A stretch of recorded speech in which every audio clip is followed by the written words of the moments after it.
అందరికి వందనాలండి. బాగున్నారా? ప్రభు మనల్ని ప్రేమించి మరి నూతనంగా ఇచ్చారు కదా. కొద్ది నిమిషాలు స్తోత్ర ప్రార్థన దేవుని మాటలు విన్నాము. మనం ఉన్నటువంటి అంత్య దినాలలో క్రైస్తవులుగా పిలువబడేటువంటి కొందరు ఇంకా ఈ లోకాన్ని ప్రేమిస్తూ ఉంటున్నారు. ఇంకా ఈ లోకంలో ఉన్నటువంటి దాని గురించి ఇంకేదో సంపాదించాలి, ఇంకేదో కొనుక్కోవాలి, ఇంకేదో కట్టుకోవాలి, ఇంకేదో పొందుకోవాలి, ఇంకేదో కలిగి ఉండాలి అని చాలా రకాలుగా ఆలోచన చేస్తూ ఉంటున్నారు.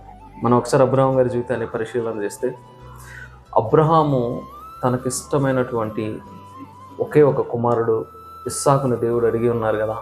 అక్కడ ఒక మాట రాయబడి ఉంటుంది ఆదికాండంలో. ఏమనంటే, అబ్రహాము నీవు ప్రేమించుచున్నటువంటి ఇస్సాకును అనే మాట ఉంటుందండి. అంటే మనం ఏదైతే ప్రేమిస్తామో దానిని దేవుడు అడుగుతాడు. నువ్వు ఈరోజు నీ ప్రాణాన్ని ప్రేమిస్తూ ఉన్నావా? దాన్ని అడుగుతాడు జాగ్రత్త. నువ్వు ఈ లోకాన్ని ప్రేమిస్తూ ఉన్నావా? అడుగుతాడు. సిరి సంపదలు ప్రేమిస్తూ ఉన్నావా? అడుగుతాడు. కాబట్టి నువ్వు దేవుణ్ణి ప్రేమించు. దేవుణ్ణి ప్రేమిస్తే అది మనల్ని నిత్య నరకం నుంచి తప్పించి నిత్య జీవానికి మనల్ని తీసుకెళ్తుంది.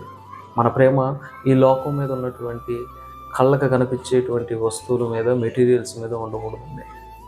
మన ప్రేమ ఎప్పుడు కూడా దేవుని మీద ఉండాలి. కాబట్టి అటు కృప మనందరం పొందుకుందాము గాక. ఆమేన్.